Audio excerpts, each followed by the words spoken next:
أعوذ بالله من الشيطان الرجيم.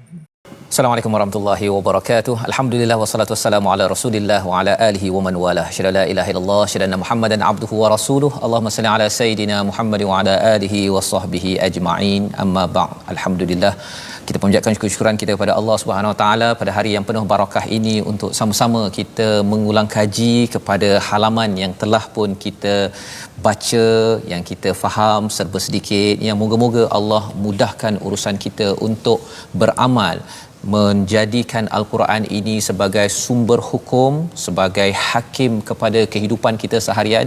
Inilah yang kita belajar dan belajar. Moga-moga Allah memberikan kurnia hidayah kepada saya, kepada tuan-tuan yang berada di rumah. Dan pada hari ini kita bertuah kerana kita bersama dengan tokoh yang mengkaji dan mendalami kepada Al-Quran, ya, iaitu Ustaz Abdul Muin. Apa khabar Ustaz? Baik, alhamdulillah. Alhamdulillah. Dan juga bersama dengan Ustaz Tarmizi Abdul Rahman. Apa khabar Ustaz? Alhamdulillah Ustaz. Alhamdulillah, kita bersama dengan Ustaz Abdul Muin. Ustaz Abdul Muin bin Abdul Rahman. Masya-Allah. Saya Ahmad Tarmizi Abdul Rahman. Saya Fazrul Ismail. Ya, lain Ustaz ya. Okey. Jadi alhamdulillah kita mengucapkan syukur pada Allah Subhanahu taala.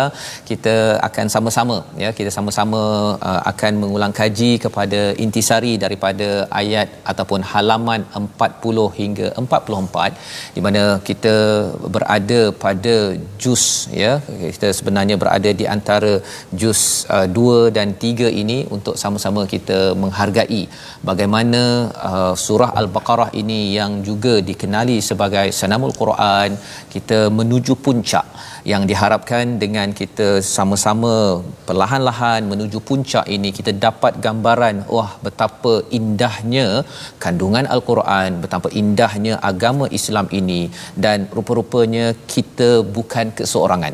Kita ada orang-orang terdahulu di kalangan para nabi, siddiqin, syuhada dan juga orang-orang soleh yang kita ingin ikuti jejak mereka sebagaimana kita baca di dalam surah Al-Fatihah. Maka mari kita bersama kita mulakan dahulu majlis kita ini.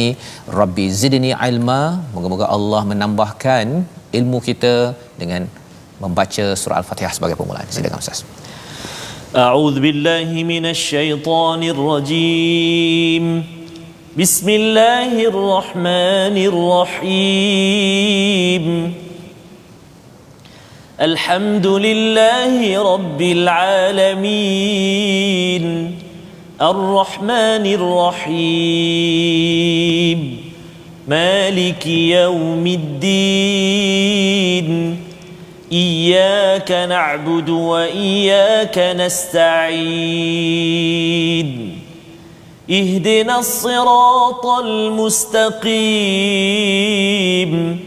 Siratal ladzina an'amta 'alaihim غير المغضوب عليهم ولا الضالين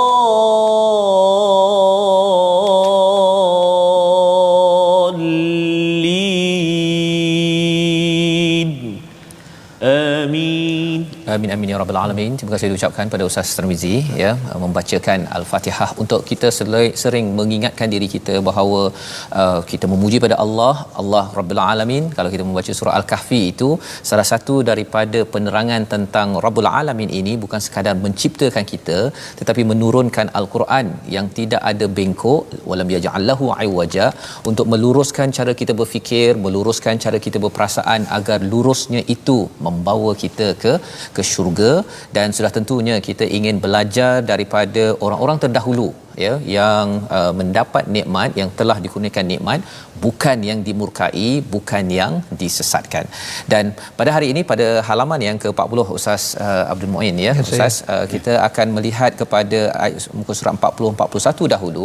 Dua muka surat ini secara ringkasnya ada kaitan dengan seorang tokoh namanya Talut, ada kaitan dengan Nabi Daud, ya, yang bertentang ataupun yang berperang dengan Jalut, ya. Dan dua muka surat Ustaz, ya, panjang ni, sebagai kesimpulan tentang kisah Bani Israel dalam surah Al-Baqarah. Kalau boleh Ustaz kongsikan sedikit, sebenarnya bila dah dua muka surat ni mesti penting, ya, apakah dua tiga perkara utama yang penting difahami oleh saya, oleh penonton yang berada di rumah. Silakan Ustaz. Okey, terima kasih kepada Ustaz Fazrul. Sahabat saya Ustaz Tarmizi, alhamdulillah bersyukur kepada Allah Subhanahu Wa Taala yang mengumpulkan kita semua di sini dengan satu tujuan untuk sama-sama memahami, menghayati ayat Allah Subhanahu Wa Taala dan untuk sama-sama kita kongsi apa yang kita faham kepada mereka yang di luar sana. Okey, menjawab kepada persoalan yang diberi oleh Ustaz Fazrul, kisah Talut dan Jalut, intipatinya ialah tentang Bani Israel. Dan kalau kita perhati dalam surah Al-Baqarah dan juga banyak dalam surah-surah yang lain, Allah banyak menceritakan tentang Bani Israel dan juga Allah namakan mereka sebagai ahli kitab. Ahli kitab. Jadi sebelum saya sebut antara pengajaran daripada kisah Talut dan Jalut, apa persoalannya, kenapa banyak Allah menyentuh tentang Bani Israel yang mereka sebenarnya ada kitab, bahkan mereka juga Allah gelarkan sebagai ahli kitab. Maksudnya Allah nak beritahu sebenarnya bukan semestinya orang yang ada kitab, bukan semestinya orang yang ada kitab mereka adalah betul dan selamat. Itu pengajaran yang paling besar. Kadang-kadang timbul perasaan bagi orang yang membaca Al-Quran, yang menghafal Al-Quran, dia rasa dia selamat. Begitu juga ibu bapa yang menghantar anaknya menghafal Al-Quran, anaknya khatam Al-Quran, dia rasa anak dia telah selamat. Tapi Allah bagi peringatan, ahli kitab yang ada kitab, yang Nabi bersama mereka pun adalah antara mereka yang dicela dan dilaknat oleh Allah Subhanahu Wa Taala. Itu poin yang paling besar lah. Okey, antara pengajaran daripada kisah Talut dan Jalut, pertama sekali Allah nak beritahu kedegilan, sifat degil Bani Israel. Dan kalau kita belajar sirah dalam Al-Quran, banyak Allah beritahu Bani Israel ini antara kaum yang paling mulia. Inni faddaltukum alal alamin. Dan Allah, antara sebab kemuliaan Bani Israel ialah Allah mengutuskan kebanyakan para nabi daripada kalangan Bani Israel. Jadi adakah semestinya bila kebanyakan para nabi daripada bangsa mereka memastikan mereka adalah bangsa yang mulia? Tidak. Kadang-kadang kerana mereka degillah, maka Allah mengutuskan para nabi yang begitu banyak, begitu ramai. Sebab apa? Sebab kedegilan. Jadi ayat kisah Talut dan Jalut juga Allah nak beritahu bagaimana sifat Bani Israel yang bukan jauh daripada hidayah, bukan jauh daripada para nabi, tapi kedegilan mereka menyebabkan mereka tetap melawan kebenaran. Jadi pengajaran untuk kita, jangan degil macam Bani Israel, walaupun mulut kita membaca Al-Quran, walaupun mulut kita menghafal Al-Quran. Okey, antara saya ambil satu pengajarannya, begitu banyak dalam kisah Talut. Saya sebut satu di sini, iaitu Bani Israel meminta kepada nabi mereka untuk nabi mereka mencari seorang malik ataupun raja ataupun ketua untuk mereka berperang. Tapi bila dibawa kepada mereka seorang raja ataupun pemimpin untuk memimpin mereka dalam peperangan, mereka menolaknya, bahkan mereka berpaling, illa qalila, kecuali sedikit saja. Jadi Allah nak bagi tahu inilah perangai Bani Israel yang boleh berlaku pada semua manusia, termasuk kepada umat Nabi Muhammad. Bahkan Allah mencela, ya ayyuhallazina amanu lima taquluna ma la taf'alun. Kenapa kamu cakap apa yang kamu tidak lakukan? Kamu minta raja, ketua untuk kamu berperang. Bila diberi raja, kamu mengingkarinya. Kamu berpaling. Jadi jangan jangan menjadi seperti Bani Israel. Dan benda ni sebenarnya berlaku dalam masyarakat kita, dalam kalangan orang Melayu. Begitu juga Nabi sebut dalam satu hadis daripada Abdullah bin Amir Ar-Rabi'ah. Dia kata, ketika itu aku kecil dan Nabi datang ziarah ke rumahku. Ketika itu aku nak keluar, kemudian ibuku berkata, ya Abdullah, ta'ala u'tika, datang ke sini untuk aku beri sesuatu pada kamu. Maka terus Nabi bertanya, maza tu'tihi, apa yang kamu nak bagi kepada anak kamu? Maka ibunya menjawab, tamrah, sebiji tamar. Maka Nabi bagi amaran. Belum berlaku lagi, tapi Nabi bagi amaran menunjukkan benda itu akan berlaku. Sekiranya kamu tidak memberi kurma tamar yang kamu janji kepada anak kamu, kutibat aliki kezibah, engkau dicatat sebagai pendusta. Berapa ramai yang ibu bapa berjanji kepada anaknya tapi tidak melaksanakan. Berapa ramai pemimpin yang berjanji kepada rakyatnya tapi tidak. Maka bagaimana ibu bapa dapat melahirkan anak yang soleh, yang bertakwa kalau ibu bapa ada sifat berdusta? Bagaimana pemimpin boleh melahirkan rakyat yang bertakwa kalau pemimpin ada sifat berdusta? Hanya berjanji tapi tidak tunaikan. Itu antara pengajaran pertamalah daripada kisah Talut dan Jalut. Wallahu a'lam. Ya, terima kasih Ustaz. Bila Ustaz memberikan highlight sebentar tadi tentang kisah ini panjang ya, dua muka surat, tapi sebenarnya kalau dalam tradisi Yahudi, kalau dimaklumkan kisah ini lebih panjang lagi ya, diringkaskan dalam 2 halaman. Dan mungkin satu perkara lah yang mungkin bila Ustaz cakap tadi, Bani Israel ini dikaitkan dengan degil tadi Ustaz ya, degil. Dan bila panjang-panjang dalam surah Al-Baqarah ini sehinggakan halaman 40-41 ini Allah beritahu tentang perangai mereka yang degil itu. Apa sebab sebenarnya yang dia degil itu yang menjadi pengajaran bagi kita agar janganlah degil.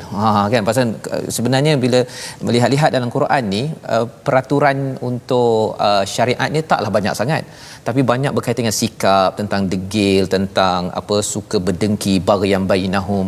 Jadi sebenarnya apa asas untuk degil ini dapat kita kurang-kurang dan lenyapkan, kalau boleh Ustaz, sila.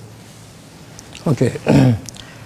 Allah pun sebut dalam surah Al-Baqarah bahawa Bani Israel menolak kebenaran, menolak Al-Quran dan juga menolak Rasulullah bukan sebab mereka tak nampak kebenaran itu, tapi kerana hasad. Jadi hasad ni satu penyakit yang sebenarnya bukan baru, bermula daripada zaman Nabi Adam lagi. Bagaimana Iblis dengki kepada Adam, dan bagaimana anak Adam Qabil dengki kepada Habil. Jadi penyakit dengki ini adalah satu penyakit yang lama. Dan bagaimana nak menghilangkan penyakit dengki ni, sebab itu Allah turunkan Al-Quran. Al-Quran adalah syifa. Selagi mana manusia tidak memahami dan beramal dengan Al-Quran, penyakit dengki, penyakit degil tidak akan hilang. Wa nunazzilu minal Quran ma huwa syifaun lima fis sudur. Kami, Allah sebut secara jelas, kami turunkan Al-Quran sebagai berahmat dan sebagai syifa, penawar. Penawar di mana? Lima fis sudur. Jadi Allah sebut penyakit yang paling bahaya ialah penyakit dalam hati. Apa dia? Yang paling bahaya, yang paling besar ialah penyakit degil. Jadi nak tak nak, kalau nak rawat penyakit degil, tadabburlah Al-Quran satu persatu. Berapa ramai orang Arab yang degil di Mekah, berapa ramai orang Arab di Madinah, Aus dan Khazraj bergaduh berperang 100 tahun. Hanya kerana seekor unta, dengki dan dendam dan sebagainya. Tapi bila Nabi bawa Al-Quran kepada mereka, mereka faham, mereka hayati, mereka amal. Akhirnya bukan setakat tak bermusuh, tapi mereka menjadi ikhwatun. Masya-Allah. Sehingga mereka sanggup memberi yang paling mahal dalam hidup mereka kepada saudara mereka, kerana itu adalah arahan Al-Quran. Wallahu a'lam. Masya-Allah, itulah dia punya ubatnya sebenarnya, dengan kembali balik kepada mukjizat Al-Quran ini sendiri ya. Pasal tak ada cara Ustaz ya, selain daripada Al-Quran untuk mengubat kepada kedegilan, ataupun bila degil ni ada kaitan juga dengan baghyan ataupun hasad tadi itu, yang ia bukan sekadar Bani Israel, tetapi ia juga seawal daripada Nabi Adam, maksudnya anaknya itu sendiri pun ada sifat hasad tersebut. Dan ini yang perlu kita jadikan pelajaran apabila kita melihat sedikit daripada kisah Talut dan Jalut dalam halaman 40-41. Dan kalau kita melihat pada muka surat 41 ini, Allah menyatakan tentang bagaimana Talut memimpin tenteranya, kemudian ada ujian, jangan minum air kecuali satu cedok Ustaz ya, satu cedok, dan kemudian Allah berikan kemenangan kepada tentera Talut melawan Jalut ini sendiri. Jadi di situ Ustaz bercakap tentang apa pelajaran yang mungkin yang kedua daripada kisah ini. Silakan Ustaz. Okey, pengajaran yang kedua yang kita dapat kutip daripada kisah Talut dan Jalut, daripada apa yang disebut oleh Encik Fazrul, iaitu setelah mereka dapat Malik, raja yang mereka minta, walaupun hati mereka tidak puas, kemudian berlakulah proses ujian, iaitu innallaha, kata Talut, innallaha mubtaliikum binahar. Allah akan menguji kamu. Bukan saya, bukan Nabi. Tapi ujian itu adalah hak Tuhan. Jadi manusia tidak ada hak untuk menguji sesama manusia. Hak itu adalah hak Allah. Apa tujuan ujian? Sebab dan ujiannya ialah jangan minum air. Jangan minum air. Sebenarnya nampak macam simple je, tapi pengajarannya cukup mendalam. Iaitu Talut nak menguji tenteranya Bani Israel, adakah betul-betul layak pergi berperang dan layak tak mereka mendapat kemenangan. Apa syarat untuk mendapat kemenangan? Pertama, mesti sabar. Yang kedua, mesti patuh pada ketua. Caranya apa? Jangan minum air. Ketika kamu dahaga nak menguji kamu sabar ataupun tidak, ketika itulah datang arahan jangan minum air. Jadi kalau kamu minum, mana kamu tak sabar. Bila kamu tak sabar, kamu akan kalah. Kamu tak layak pergi perang. Yang kedua, jangan minum air untuk menguji setakat mana kamu taat kepada ketua. Apa-apa organisasi, kalau tidak ada ketaatan kepada ketua, maka organisasi itu atau jemaah itu akan hancur. Bahkan dalam peperangan Uhud, Nabi dan para sahabat hampir tewas di pusingan kedua hanya tidak taat pada ketua.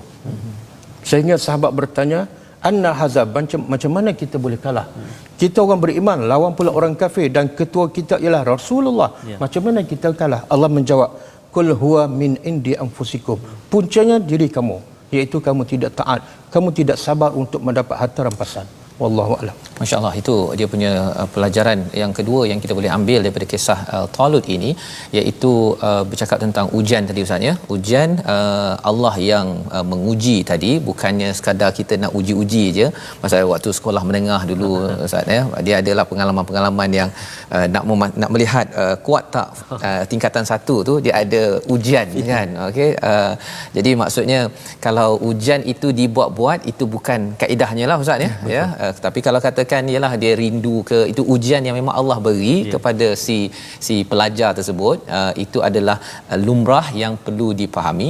Dan seterusnya tadi bercakap tentang ketaatan Ustaz ya. Ketaatan pada ketua, ketaatan ini sebenarnya kalau kita lihat pada ayat 250 itu, sehingga mereka berhadapan dengan Jalut dan mereka akhirnya berdoa ya, mereka berdoa. Jadi bila mereka taat pada ketua satu dan berdoa dalam ayat ini, Rabbana afri alaina sabran wa thabbit aqdamana wansurna alal qaumil kafirin.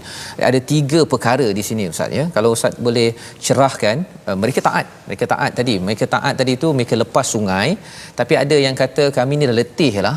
Pasal taat pada ketua ni kadang-kadang letih Ustaz. Kan? Dan kemudian ada doa di situ. Jadi apa kaitan letih tadi tu dengan doa yang ada pada ayat 250 untuk kejayaan organisasi, dalam kes ini kejayaan dalam perang ini? Sila Ustaz. Okey. Kaitan antara doa dan sikap Bani Israel yang sebenarnya boleh dikatakan telah lulus ujian. Mereka berjaya untuk tidak minum, mentaati arahan. Dan Allah juga bagi jaminan, wallahu ma'as sabirin. Kamu dah berjaya, maknanya kamu dah sabar, dan bila kamu sabar Allah akan bersama kamu. Sebab itu dah jaminan. Tapi kalau dah dijamin oleh Allah, Allah akan bersama mereka, apa perlu lagi mereka berdoa? Subhanallah. Pengajarannya ialah Allah nak beritahu kamu kuat macam mana pun, tapi satu masa mungkin kamu mundur. Satu masa mungkin iman kamu jadi lemah. Maka kamu kena sentiasa bergantung kepada Allah sepanjang masa. Kuat macam mana kamu, sabar macam mana kamu pun, kamu tak boleh lepas daripada Allah. Satu. Yang kedua, doa ni ada 3 rangkap kan. Satu, minta limpahkan kesabaran. Yang kedua, minta teguhkan pendirian. Yang ketiga, minta Sunnah. dia ada kaitan tu.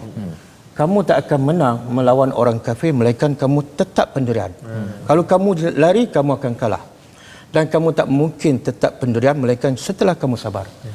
Sabar melahirkan keteguhan, ketetapan pendirian. Kuat macam musuh kuat macam mana pun dia tak akan lari. Sebab apa? Ada sabar. Dan bila kamu tak lari, di situ ada kemenangan. Wansurna alal qaumil kafirin.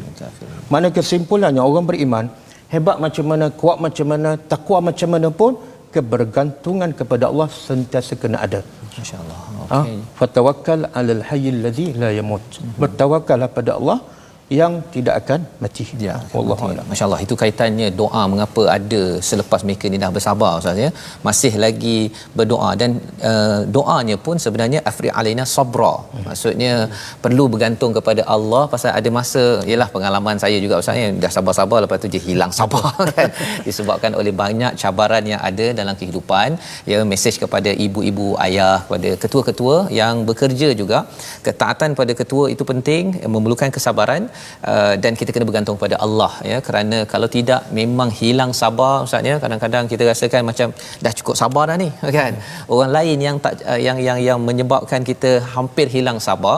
Rupa-rupanya ada doa pada muka surat ataupun ayat 250 ini membawa kepada fahazamuhum, mereka itu dapat mengalahkan tentera Jalut biiznillah ya.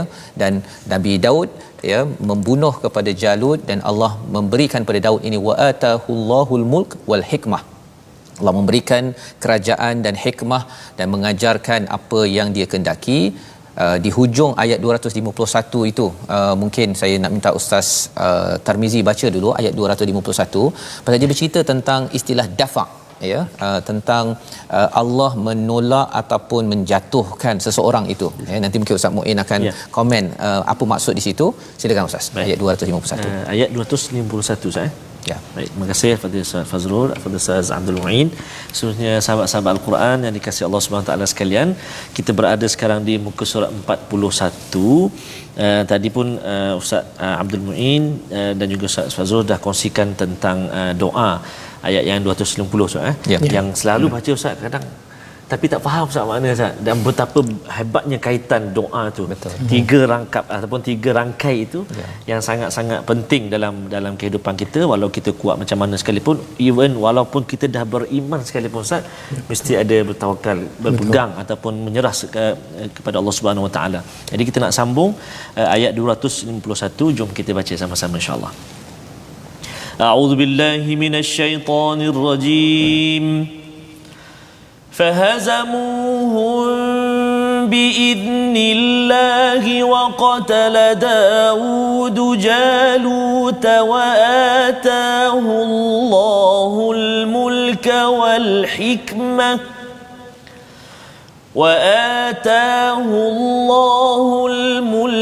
والحكمة وعلمه مما يشاء ولولا دفع الله الناس بعضهم ببعض لفسدت الأرض ولكن الله ذو فضل على العالمين صدق الله العظيم. Surah Al-Azim ayat 251 menceritakan tentang bagaimana tentera Talut itu mengalahkan kepada tentera Jalut, dan Nabi Daud ya membunuh ataupun dapat mengalahkan kepada panglima ketua kepada musuh iaitu Jalut, dan diberikan mulk wal hikmah, diberikan kuasa, diberikan hikmah untuk memimpin dengan ilmu yang diajarkan oleh Allah. Di hujung ayat 251 itu ada Allah meletakkan walaula daf'ullahi an-nasi ba'dahum bi ba'din la fasadatil ard walakinallaha dzu fadlin 'alal alamin. Apa maksud sebenarnya di bahagian hujung ini Ustaz bila ayat ini bersambung daripada kisah Nabi Daud dapat mengalahkan Jalut dalam ayat ini? Silakan. Okey. Terima kasih kepada Ustaz Fazrul. Maksud daripada ayat 251, tapi sebelum saya menjawab soalan, saya nak sentuh sedikit. Allah bagi tahu fahazamuhum biiznillah. Kenapa Allah sebut dengan izin Allah? Akhirnya tentera Talut dapat mengalahkan tentera Jalut dengan izin Allah. Sebenarnya Allah nak mengajar kita bahawa hebat macam mana kamu pun, kuat macam mana pun, kamu tak akan menang kalau Allah tak izinkan. Dan pengajaran daripada kisah peperangan yang berlaku di zaman Rasulullah. Dalam peperangan Badar, sahabat tak ramai, senjata tak banyak, tapi mereka menang. Sebab apa? Allah izinkan. Dalam peperangan Uhud pula mereka kalah walaupun bilangan mereka lebih ramai daripada bilangan tentera di Badar. Dan mereka lebih bersedia tapi kalah. Sebab apa? Allah tak izinkan. Dalam peperangan Hunain mereka kalah. Sahabat kalah. Sebab apa? Walaupun mereka lebih ramai daripada musuh. Sebab a'jabathum kasratukum. A'jabatkum kasratukum. Mereka tak bergantung pada Allah, tapi mereka bergantung pada bilangan ramai. Jadi Allah nak ingatkan, walaupun kamu nabi, walaupun kamu orang yang terbaik, tapi kamu menang bukan sebab kelebihan kamu, dengan izin Allah. Maka bergantunglah kepada Allah sepenuhnya. Okey. Untuk menjawab soalan iaitu ayat walaula daf'ullahi an-nasa ba'dahum, jikalau Allah tidak menolak antara sesama manusia, maka semuanya akan hancur. Maksudnya saya bagi contoh,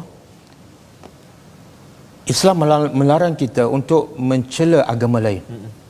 Islam melarang kita untuk meruntuhkan tempat ibadat yang lain. Kenapa?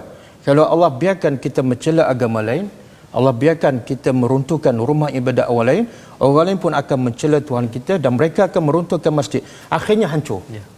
Itu maksud tolak menolak. Allah kata, walaupun dia kafir, walaupun dia tidak menyembah aku, tapi ada paturan. Itu maksud dafa'ullah. Allah menolak. Yang ni ada paturan. Walaupun dia musuh. Kenapa? Kalau kamu buat ikut suka kamu, semuanya akan hancur. Kamu tak boleh beribadat dengan senang dan kamu tak boleh berdakwah dengan lancar.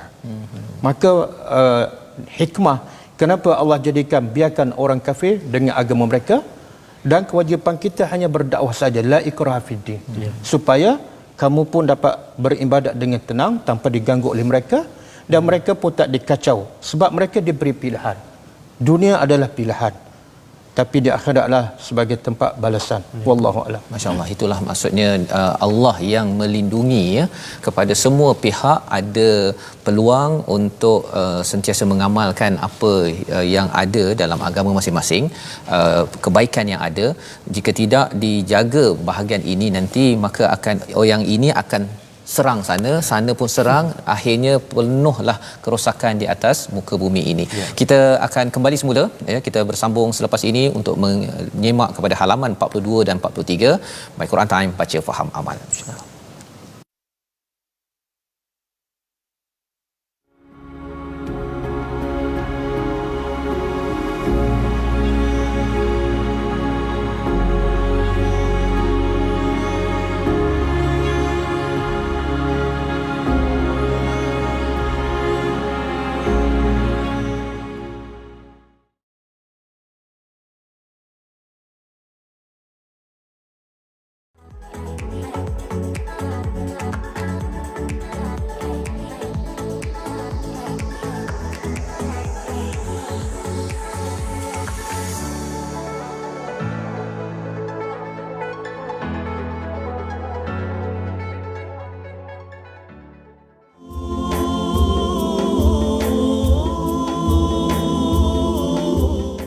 Kembali kita dalam My Quran Time, baca faham amal. Alhamdulillah kita melihat kepada muka surat 40 hingga 41 sebentar tadi Ustaz ya, bersama dengan Ustaz Abdul Muin Abdul Rahman untuk kita mengulang kaji, menyimak beberapa istifadah ataupun beberapa pelajaran daripada surah Al-Baqarah pada halaman 40 41 sebentar tadi tentang peristiwa Talut dan Jalut, dan itu mengakhiri kepada juz yang kedua yang kita masuk pada juz yang ketiga pada halaman 42, iaitu ada banyak pelajaran.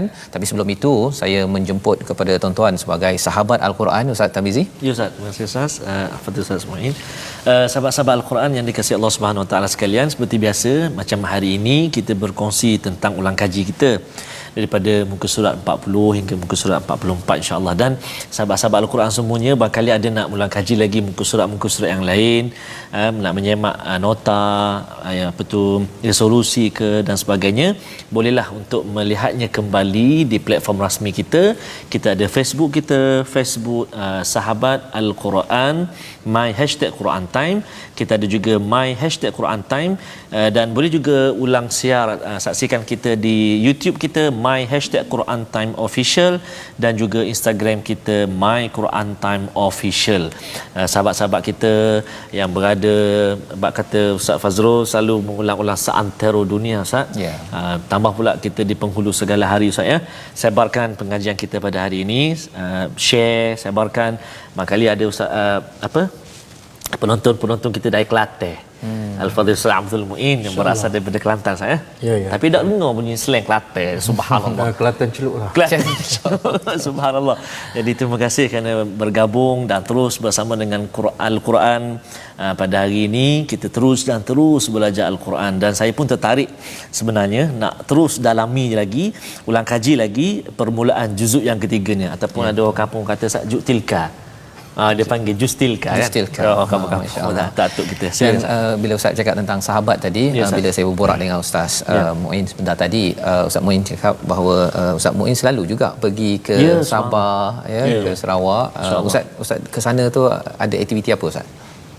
Biasa kita lebih fokus kepada misi dakwah lah. Misi dakwah. Selain kepada misi kebajikan. Kebajikan. Mana kita akan cari tempat-tempat kawasan pedalaman yang tidak ada surau, tidak ada kelas agama.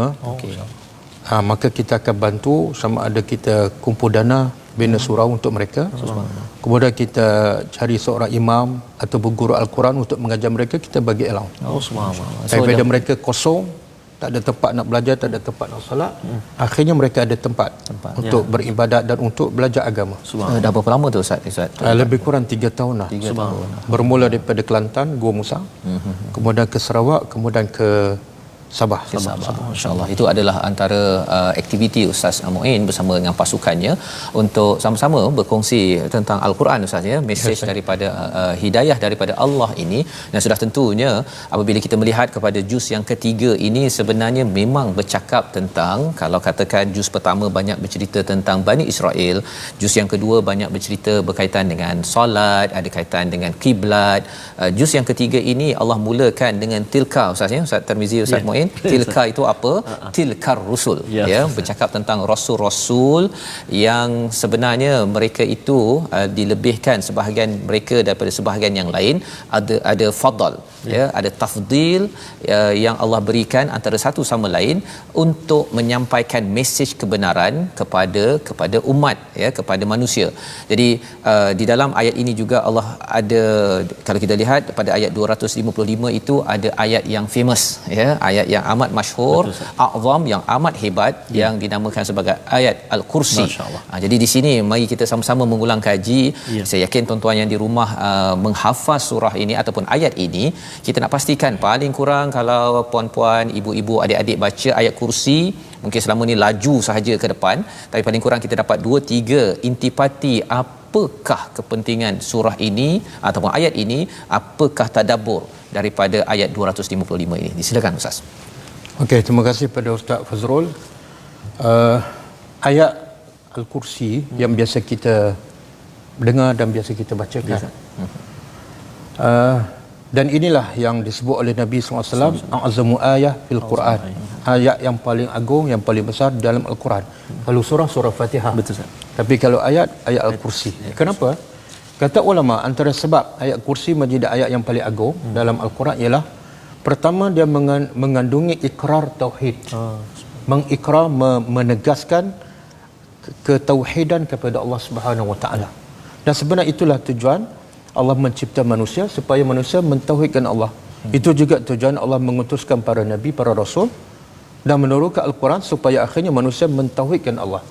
Jadi intipati kepada ayat Kursi ialah Allahu la ilaha illahu, tidak ada Tuhan melainkan Dia saja yang berhak, yang layak disembah. Itu yang sebab pertamalah kenapa ayat Kursi menjadi ayat yang paling agung. Yang kedua, dalam ayat Al-Kursi ini juga mengandungi nama-nama Allah. Lebih kurang 5 lah yang jelaskan. Allah Al-Hayyu Al-Qayyum, Al-Aliyyu Al-Azim.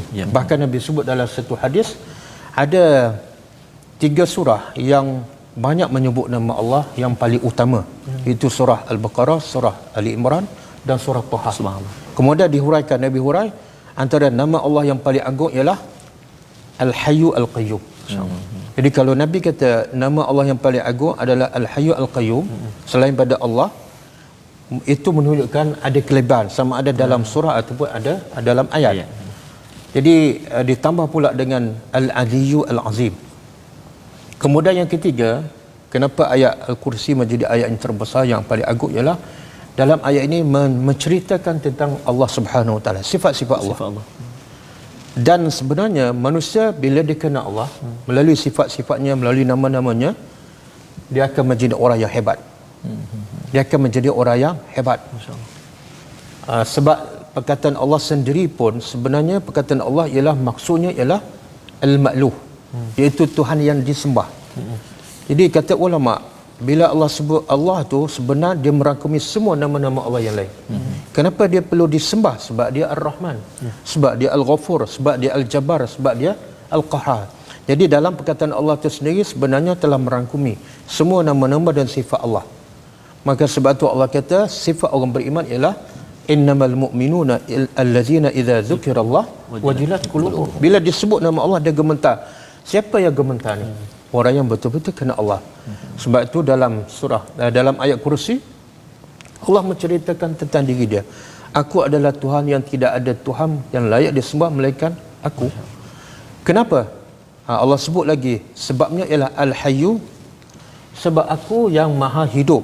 Dan beza Al-Hayyu manusia dengan Al-Hayyu Allah. Kalau manusia hidupnya ada permulaan, Allah tidak ada permulaan, azali. Hidup manusia ada pengakhiran. Satu masa dia akan mati. Tapi hidup Allah abadi. Kemudian Allah bukan setakat hidup sepanjang masa, azali dan abadi, tapi Allah juga adalah Al-Qayyum. Dua sifat ni yang antara yang Nabi sebut antara dua sifat ataupun dua nama Allah yang paling agung. Sehingga bila kita berdoa pun Nabi ajar kita bertawassullah dengan nama dua nama ni. Nabi ajarkan kita supaya sentiasa baca doa dengan bertawassul dua nama, iaitu setiap pagi petang kan. Ya Hayyu Ya Qayyum bi rahmatika astaghits aslih li sya'ni kullahu. Menunjukkan Allah tu memang patut disembah, memang patut dipatuhi sebab dia sentiasa hidup. Bila dah mati mana lemah. Kemudian dia pula sentiasa berdiri dengan sendiri. Tak boleh kita bergantung pada manusia sebab manusia sentiasa berhajat dan bergantung pada Allah. Hebat macam mana, kaya macam mana, jawatan besar macam mana, satu masa dia pasti kembali kepada Allah. Kemudian Allah sebut lagi la ta'khuzu sinatun wala naum. Kehebatan Allah yang wajib kamu taat mentauhidkannya ialah sebab dia tak pernah mengantuk dan tidur. Kita bergantung pada suami kita kadang-kadang masa kita bercakap dia tidur dah. Kita bergantung pada anak kan, kadang-kadang anak kita lupa. Jadi kenapa nak bergantung pada Tuhan, makhluk yang lemah? Bergantung pada allazi la ta'khuzu sinatun. Jadi sebenarnya bila kita faham, kita hayati maksud dalam surah, dalam ayat Kursi ni, dan kita betul-betul yakin kita bergantung hanya kepada Allah, kita akan jadi orang yang hebat. Dalam satu asar kata ulama, sesiapa yang nak menjadi orang yang paling kuat, maka fatawakkal, bertawakkallah, berserahlah pada Allah. Bila berserah pada Allah dia akan menjadi kuat sebab Allah Al-Hayyu Al-Qayyum la ta'khuzu sinatun wala naum. Wallahu a'lam. Okey, jadi itu adalah panduan ya kepada tuan-tuan yang berada di rumah. Untuk saya ya, apabila melihat pada ayat Kursi ini sebenarnya ia akan ustaz cakap tadi menguatkan diri kita ustaz ya. Maksudnya kita kita tak kuat, kita lemah ya, tetapi kerana kita bergantung kepada Allah yang Aliyul Azim, yang hebat, maka insya-Allah kita juga akan dipimpin. Dan bercakap tentang dipimpin ke arah kebenaran ini, ayat seterusnya ustaz ya, ayat seterusnya itu yang saya minta Ustaz Tarmizi bacakan, ayat 256, kerana di situ ada cerita tentang la ikraha fiddin, ada istilah rushd kat situ. Jadi bila kita baca dalam surah Al-Kahfi ayat yang ke-10 tu, rabbana atina min ladunka rahmah wa hayyi lana min amrina rasyada. Dalam surah Al-Fatihah kita baca ihdinas siratal mustaqim kan, minta tunjuk hidayah. Jadi mungkin ustaz boleh tadabburkan apa beza di antara hidayah dan rushd yang ada pada ayat 256. Tapi kita dengar dahulu tuan-tuan baca bersama dengan Ustaz Tarmizi pada halaman 42. Jom sama-sama. Sila Ustaz. Okey, terima kasih Ustaz Fazrul, kepada Ustaz Abdul Muin, sahabat-sahabat Al-Quran, tuan-tuan dan puan-puan muslimin dan muslimat. Kita nak baca sekarang ni ayat yang ke-256 saya. ayat yang selalu juga kita baca, dan biasanya dua ayat ni kita selalu sangat baca selepas solat. Jadi hari ini istimewa, hari ini kita dapat ulang kaji lagi sekali tentang dua ayat ini. Tadi kita dah tahu a'azamu ayat yang paling besar atau paling hebat dalam Al-Quran, iaitu ayatul kursi. Sekarang ni ayat la ikraha fiddin. Selalu sangat Ustaz kadang orang cakap la ikraha fiddin, awak tak payah paksa-paksa saya lah, kan bebas, contoh macam tu kan. Jadi ini Ustaz itu nanti Ustaz boleh cerahkan. Boleh ni. Okey. Jadi kita baca sesama, jom ayat yang ke-256. A'udzubillahi minasyaitonir rajim. La ikraha fid din. Qad tabayyana ar-rushdu minal ghayy. فمن يكفر بالطاغوت ويؤمن بالله فقد استمسك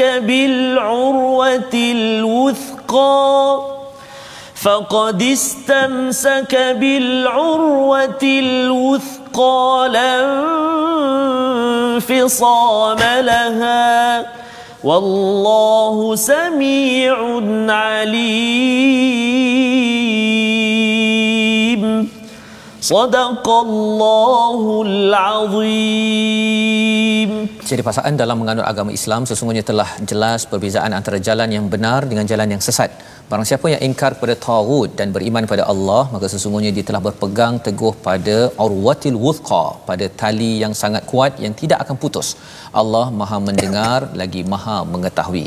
Tuan-tuan dan puan-puan Allah sekalian, adik-adik, kita melihat ayat ini, ayat 256 ini, Allah menceritakan tentang tidak ada paksaan dalam beragama. Tapi dalam Ustaz Tarmizi nyatakan tadi, orang ada yang menggunakan ayat ini kata jangan paksa-paksalah saya solat ke kan, tak ada paksaan dalam agama. Dia tahu pula ayat tu. Dia tahu ayat tu pasal dia hafaz sekolah menengah Ustaz. Sekolah menengah kan betul, kita hafal sekolah hafaz, ni ya. Jadi yang itu kalau Ustaz boleh cerahkan kefahaman sebenar, dan juga bila ada istilah qad tabayyana ar-rusydu minal ghayy ya, ada perkataan rushd bukannya hidayah di sini, huda. Jadi apa beza rushd dan hidayah ini agar kita dapat memahami, menjiwai ayat ini dalam kehidupan kita sebenar-benarnya. Sila Ustaz. Okey, terima kasih kepada Ustaz Fazrul. Ayat la ikraha fid din dah famous dalam masyarakat kita. Ya, Ustaz. Tapi kadang-kadang salah faham. Betul, Ustaz. Sebab tu Allah sebut dalam surah Al-Baqarah, Allah mencela ahli kitab. Wa minhum ummiyun la ya'lamunal kitab illa amaniyah wa inhum illa yazunnun. Ada sebagai ahli kitab, mereka sebenarnya buta huruf. Mereka, apa maksud buta huruf? Bukan maksud tak boleh membaca dan tak boleh menulis. Tetapi maksud buta huruf ialah la ya'lamunal kitab. Mereka tak faham apa dalam kitab kecuali amani, melainkan angan-angan. Wa inhum illa yazunnu, dan tidaklah mereka makin sangka. Agak-agak. Apa maksud la ikraha fiddin? Jangan paksa saya solat. Sangkaan. Tapi hakikat sebenar bukan itu maksudnya. Okey, kata ulama, kata ahli tafsir, la ikraha fiddin maksudnya ialah ayat ini dituju kepada yang non muslim. Tidak boleh kita paksa orang yang bukan Islam memasuk Islam. Sebab tu ayat kena baca lengkap, kena habiskan. Yes, kenapa tak boleh paksa? Soalan, kenapa tak boleh paksa? Jawapannya selepas itu. Qad tabayyana ar-rusydu minal ghayy. Sebab tak boleh paksa, sebab rusdu tu petunjuk, tabayyan, jelas, dibanding dengan al-ghayy, kesesatan. Maksud saya bagi analogikan. Kalau kita kata pada seseorang ini adalah kambing, jelas kambing. Dia kata bukan kambing, ini tikus. Orang macam ni jangan paksa untuk dia terima apa yang kita cakap. Sebab benda tu cukup jelas. Tapi dia degil. Begitulah Allah nak beritahu sebenar bukti Islam tu benar. Allah tu esa cukup jelas, tabayyan. Jadi kalau ada orang tak nak terima, jangan paksa. Dia ada masalah pada akal. La ikraha fiddin. Sebab itulah Islam ni kalau berfikir dengan waras, dia akan terima, dia akan taat dengan sepenuhnya tanpa dipaksa. Oh, subhanallah. Okey. Apa beza ar-rusdu dengan al-hidayah? Dalam kamus, ar-rusdu ni lawan dia al-ghayyu. Kalau al-huda atau hidayah, lawan dia ad-dhalal. Kata ahli bahasa, rusdu dengan hidayah, kalau dia sebut rusdu saja dia merangkumi hidayah. Maka kalau hidayat juga, kalau disebut hidayat saja dia juga merangkumi rusdi. Tapi kalau sebut dua-dua dalam satu ayat, kalau disebut dua-dua dalam satu ayat dia berbeza. Maksudnya kalau ar-rusdu istiqamah dalam berilmu, kalau hidayah istiqamah dalam beramal. Ar-rusdu istiqamah dalam berilmu, al-hidayah istiqamah dalam beramal. Jadi kalau sebut dua-dua berbeza makna. Kalau sebut sesuatu, hidayah merangkumi rusdi, rusdi merangkumi hidayah. Wallahu a'lam. Masya-Allah. Terima kasih diucapkan pada Ustaz Abdul Muin menerangkan ya beza di antara rusyd dan juga hidayah tadi itu. Jadi kalau kita berdoa minta diberikan rusyd dalam surah Al-Kahfi itu, doa kita itu maksudnya kita nak hidayah jugalah Ustaz ya. Dipimpin dengan ilmu yang benar untuk kita beramal lah juga ya. Bukannya tahu sahaja tetapi kita tidak mahu beramal. Jadi kita berada di penghujung Ustaz ya. Sebenarnya ada dua lagi muka surat yang kita nak ulang kaji, tapi ialah kita ada kena jemput lagi lah Ustaz ya untuk kita melihat bersama. Dan kita berada di penghujung, tuan-tuan dan puan mati Allah sekalian, kita berdoa kepada Allah Subhanahu Wa Taala agar Allah memberikan kepada kita rushd Ustaz ya, seperti mana yang dinyatakan tadi, dan juga kita mohon hidayah daripada Allah untuk kita diberi istiqamah untuk kita beramal dalam kehidupan kita seharian berdasarkan kepada 3 muka surat yang kita semak dan kita ulang kaji sebentar tadi. Dengan ini saya menjemput Ustaz Tarmizi untuk membacakan doa di hujung ini. Silakan Ustaz. أعوذ بالله من الشيطان الرجيم بسم الله الرحمن الرحيم الحمد لله رب العالمين والصلاة والسلام على رسول الله الأمين سيدنا محمد وعلى آله وصحبه أجمعين اللهم اغفر لنا ذنوبنا ولوالدينا وارحمهم كما ربونا صغارا اللهم ربنا هب لنا من أزواجنا وذرياتنا قرة أعين واجعلنا للمتقين إماما اللهم ربنا ظلمنا أنفسنا وإن لم تغفر لنا وترحمنا لنكونن من الخاسرين اللهم ya Allah wa ya Rahman wa ya Rahim, kami hamba-hambamu yang sangat lemah ya Allah, tidak putus-putus mengangkat tangan memohon ke hadratmu ya Allah agar dikurniakan petunjuk dan hidayahmu kepada kami ya Allah, memandu kehidupan kami di atas muka bumi yang sementara ini ya Allah, mencapai redha dan juga keampunan daripadamu ya Allah. Maka ya Allah kurniakan petunjuk dan hidayahmu buat kami ya Allah, memandu kehidupan kami ya Allah. Mudah-mudahan kami berjaya di dunia, lebih-lebih lagi di akhirat nanti ya Allah. Birahmatika ya arhamar rahimin. Allahumma arhamna bil Quran waj'alhu lana imaman wa nuran wa hudan wa rahmah. Allahumma dhakkirna minhu ma nusina wa 'allimna minhu ma jahilna warzuqna tilawatahu ana الليل وأطراف النهار واجعله لنا حجة يا رب العالمين وصلى الله على سيدنا محمد وعلى آله وصحبه وبارك وسلم والحمد لله رب العالمين تقبل الله. Terima kasih diucapkan kepada Ustaz Tarmizi yang membacakan doa sebentar tadi, dan kita sebenarnya amat mengharapkan Allah membantu kita sebagaimana yang Ustaz Muin nyatakan tadi. Kita kalau dah beriman, dah bersabar, tetap juga kita kena bergantung pada Allah, minta dicurahkan ya dengan kesabaran, tetap pendirian kita berjuang dalam kehidupan, dan kita perlukan pertolongan Allah Subhanahu taala untuk kita berdepan dengan segala cabaran-cabaran hidup yang boleh memesongkan kita daripada jalan hidayah Allah Subhanahu taala. Mungkin 1 minit akhir ini Ustaz ya, Ustaz sebagai kesimpulan daripada mungkin kita tak sempat pun sampai 5 muka surat ya, tapi daripada program ini, seruan kepada umum penonton yang ada di rumah, seruan Ustaz berkaitan dengan Al-Quran, apa satu mesej kepada rakyat Malaysia? Silakan Ustaz. 1 minit ya.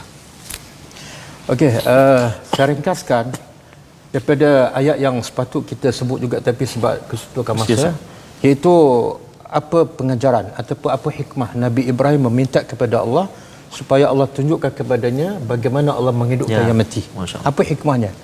Hikmahnya ialah liyatma'inna qalbi. Subhanallah. Jadi kalau seorang nabi pun sentiasa nak imannya mantap dan ditingkatkan, maka orang macam kita lagi-lagi kena sentiasa berusaha untuk memantapkan iman kita. Dan nak mantapkan iman, tak perlu kita minta kepada Allah supaya Allah hidupkan yang mati depan mata kita, tak. Sebenarnya terlalu banyak ayat-ayat yang boleh memantap, meningkatkan iman kita. Antaranya baca Al-Quran dan tadabbur. Dan antaranya juga lah memikirkan ciptaan Allah. Inna fi khalqis samawati wal ard la ayat, wa ikhtilafil laili wan nahar la ayat li ulil albab. Wallahu a'lam. Subhanallah, itu adalah nasihat penting daripada ustaz bahawa sebenarnya iman kita memang dah ada, tetapi ia perlu dimantapkan, perlu dimantapkan. Li tatma'inna qalbi itu yang disentuh oleh dalam kisah Nabi Ibrahim ustaz, dalam kisah Nabi Ibrahim yang telah pun kita ikuti pada halaman yang ke-44, tapi mungkin dengan masa yang terhad ini kita perlu lagi bersama dengan ustaz Muin pada masa Allah kena mari pula. Kena mai pula. Masya-Allah. Jadi terima kasih diucapkan pada Ustaz Abdul Muin Abdul Rahman yang bersama kita pada hari ini, dan insya-Allah tuan-tuan sekalian kita akan bertemu lagi. Kita masih lagi dalam kerangka untuk kempen untuk ummah, wakaf untuk ummah, agar kita ingin menyebarkan mesej ini dalam dengan menyebarkan mushaf, dan kita membawakan program-program Quran tadabbur agar lebih ramai lagi yang mendapat pencerahan demi pencerahan daripada ayat-ayat Al-Quran yang dinyatakan oleh Ustaz Abdul Muin sebentar tadi. Ini penting agar kita mantap iman kita, dan insya-Allah kita akan bertemu lagi pada jam 5 petang, pada jam 10 malam dan juga 6 pagi esok, ulangan. Terus kita bersama dengan Al-Quran agar terus kita dapat bersama Al-Quran dan terus ke hujung hidup kita. Dan kalau Ustaz Abdul Muin pergi ke sana ke sini menyampaikan Quran, moga-moga tuan-tuan juga kita bersama dalam My Quran Time, baca, faham, amal, insya-Allah.